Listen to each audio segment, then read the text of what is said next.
Hello, communicators. Welcome to episode 2 of the brand new audio series, The Communicator. I'm your host, Yesenia Reinoso, and welcome into the world of corporate communications from an in-house lens. Thank you all for tuning into this episode, listening from whatever portable device and whatever location you are settling into. Thank you again for being part of this journey alongside with me. I am so grateful for the overwhelming amount of love, support, feedback, comments, and everything in between since our inaugural episode. This audio series is built with a labor of love, and it brings me pure joy to see everybody reacting so positive to it. I truly hope that this show, The Communicator, not only becomes an education tool, but it also becomes a community where all of us can come together and talk about communications, PR, trends, areas of improvement, the ins and outs, and everything in between. I really want us all to become better PR professionals, whether you work in an agency or in an in-house setting. I want the communicator to be at the forefront in spearheading the way we communicate in this new modern era. And so I, for one, am overwhelmingly grateful, and I truly hope as the communicator continues to grow, you be a part of this journey, and we go on to not only whip up some magic, but make some history while we're at it. And so now that you are part of this community, it is pretty safe to say that we are now in the middle of season number 1.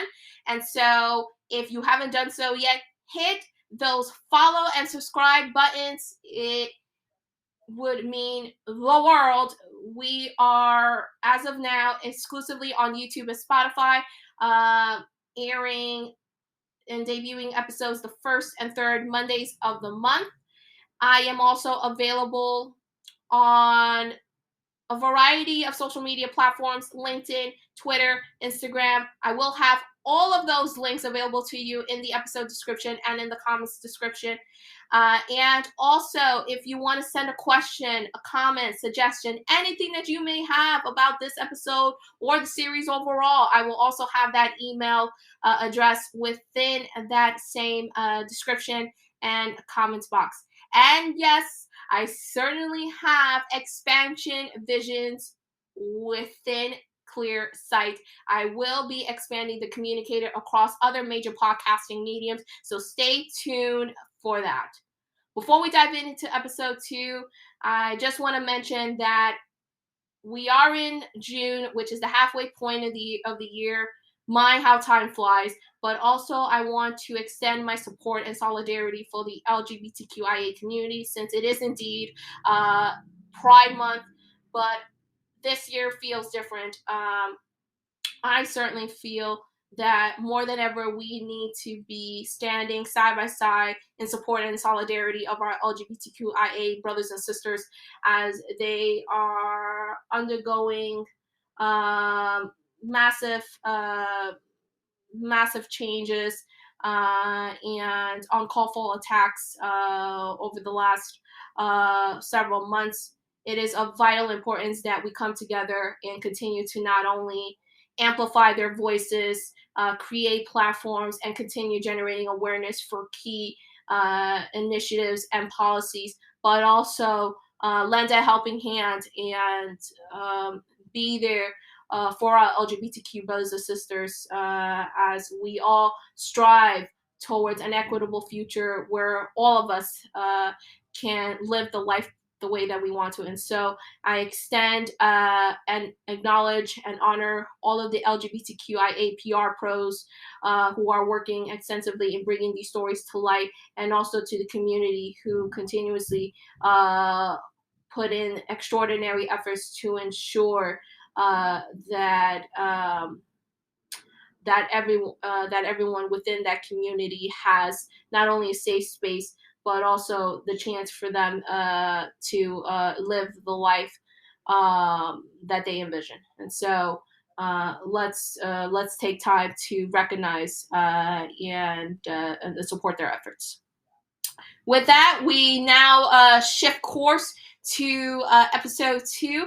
And if you haven't yet, tune into episode 1, where we talked about the intersection between mental health and internal communications. It was a fantastic episode and a great segment into our new episode, where we're going to be focusing on corporate communications 101. So let's communicate about that, shall we? Now, before we dive into corporate communications, which is a general overview, I wanted to give you the law of the land of what it is, its purpose, and why is it important for organizations to implement corporate communications into their business plans. And I also want all of you to view it from a much broader perspective, especially now that we are witnessing a corporate communications renaissance, a, a true revival of the need and essence of corporate comms. So take a step back and think about the big picture. Seeing corporate communications as the megaphone for the company's voice in this crowded landscape. The big picture. The pandemic has ignited a newfound understanding of the business value of communications, and in response, communications teams have grown larger in terms of team size and in funding. Why does it matter? The volatility of the past 3 years has highlighted the importance of effective communications, and as well, equally, as the responsibility matched to it. Top communications pros not only have a seat at the table, but are also heavily influential in organizational plans. Companies can execute or implement anything without a cohesive and stern corporate communications strategy.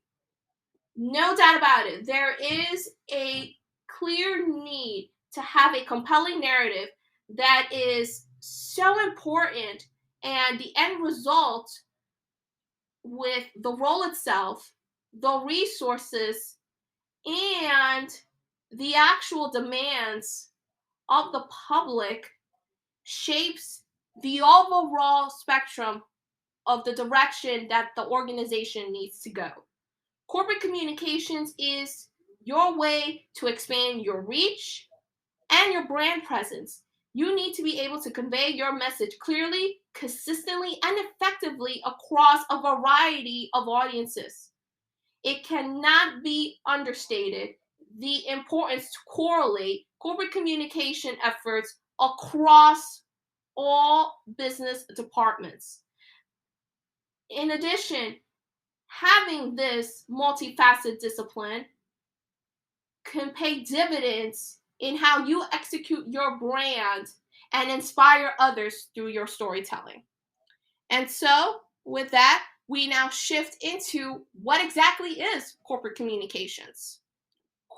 The definition of corporate communications has been shape-shifted in a variety of formats, but ultimately, a general consensus, corporate communications is how companies share information with internal and external audiences, engaging those audiences in a bid to shape-shift perception.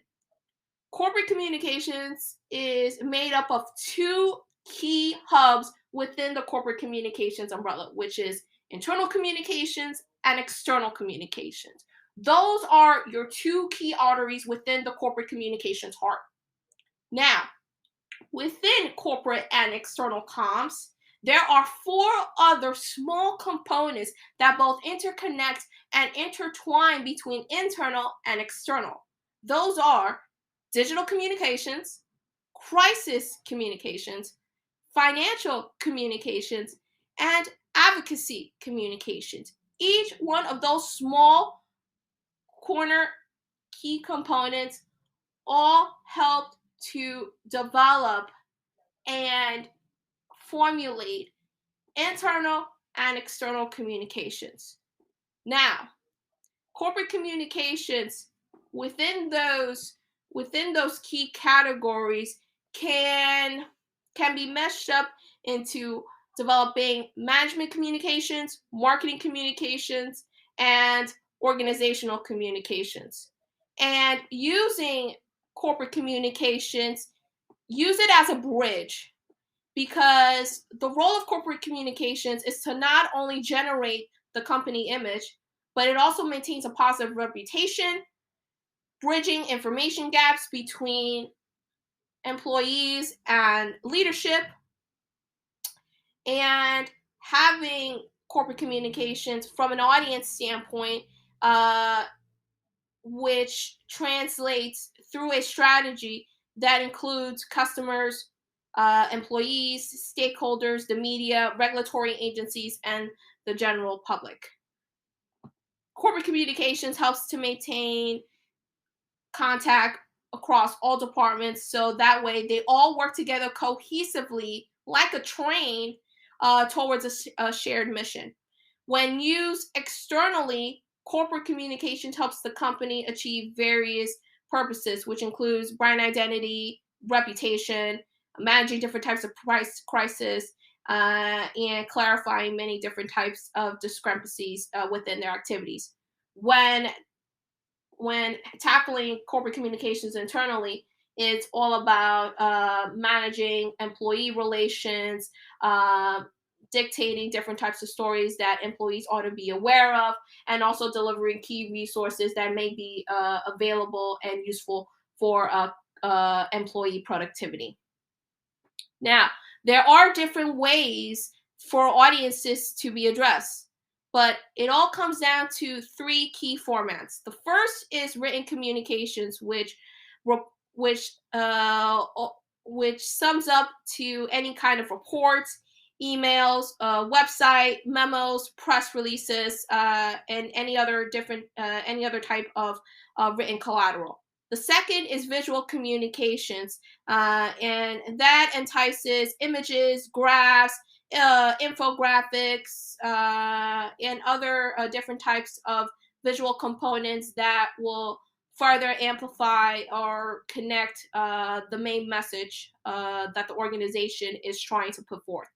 And finally, audio visual communications, which is in essence any events, meetings, video branded content, interviews, press conferences, and anything that, again, just like the other two key components, drive the main message home.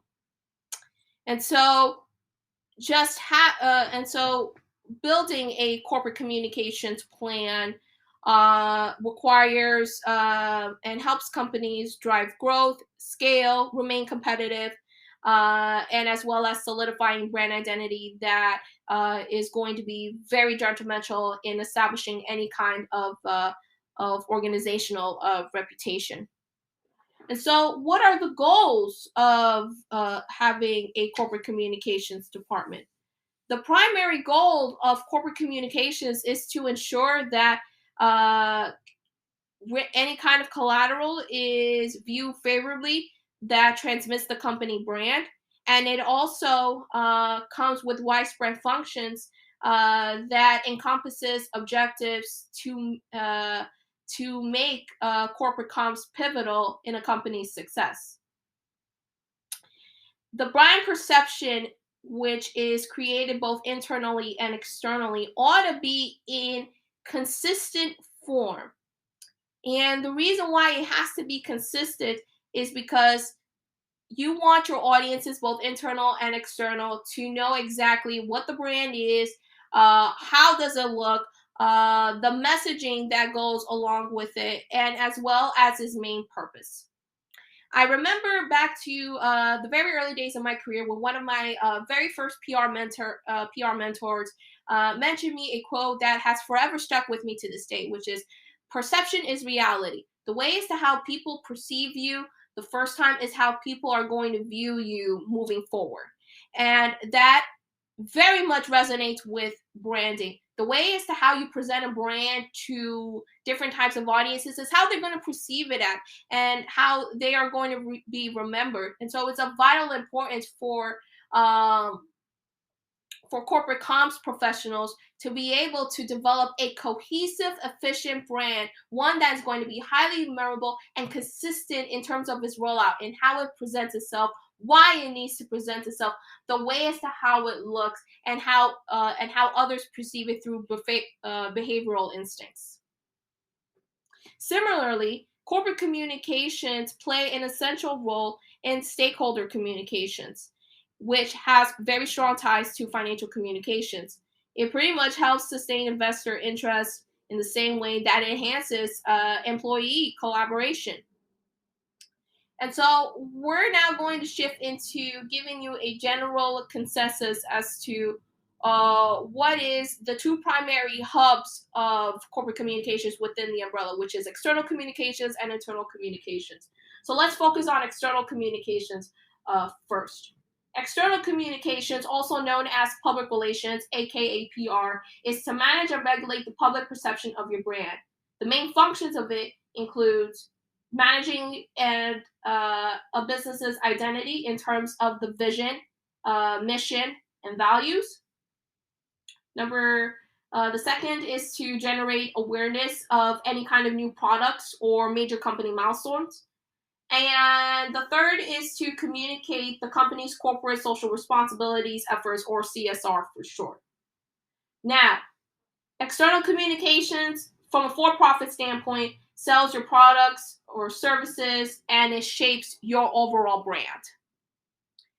In nonprofit terms, your programs and the people you serve are your key ingredients in promoting your mission, vision, values, and whatever key messages that you want to extend to both internal and external audiences. The cause is what sells.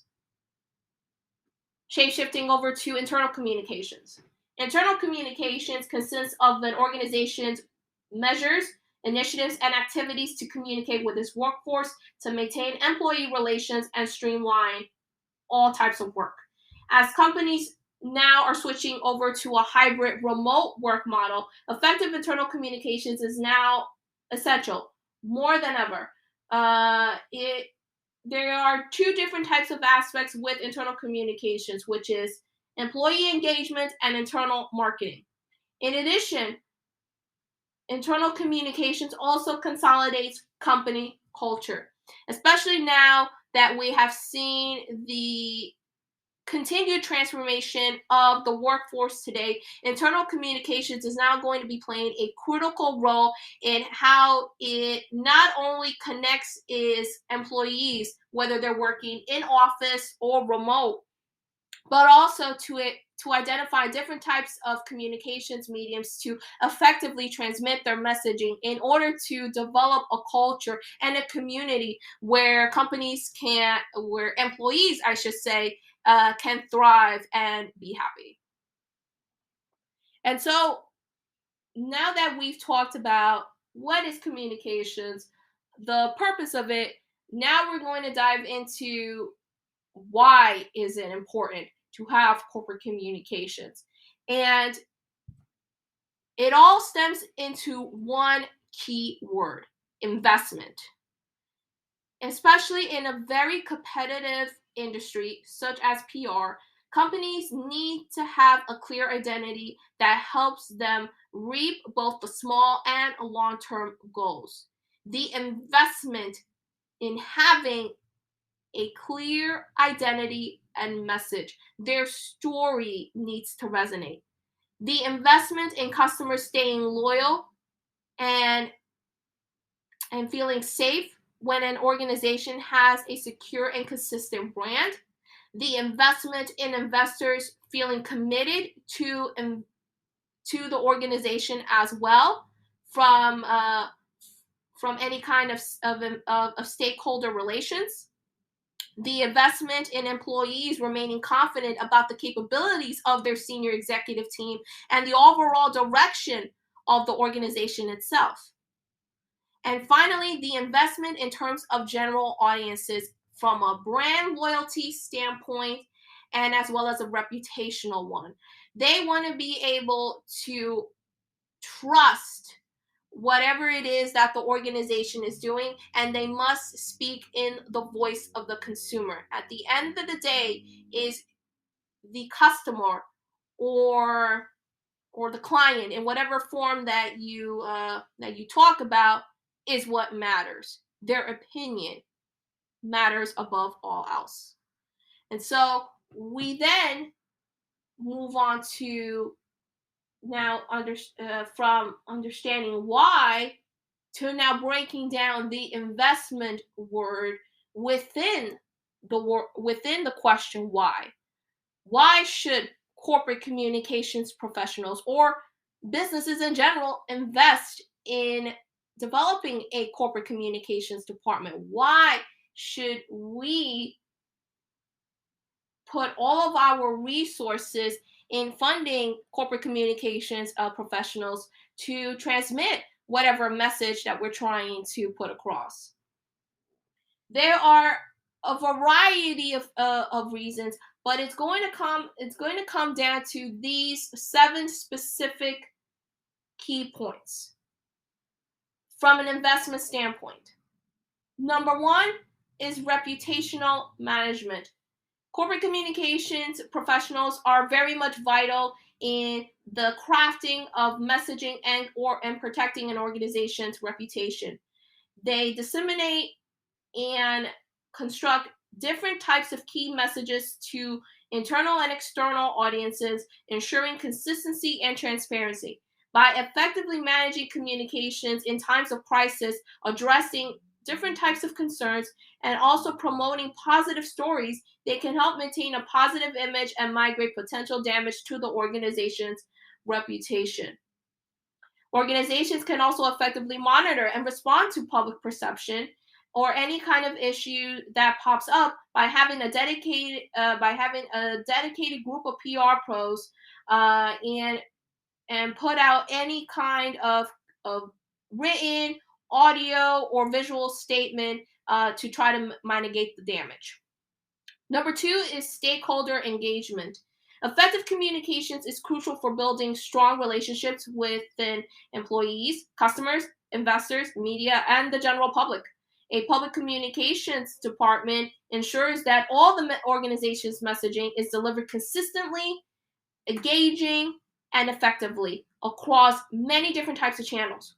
Organizations can foster trust, loyalty, support, and as well as transparency by keeping stakeholders informed and highly engaged.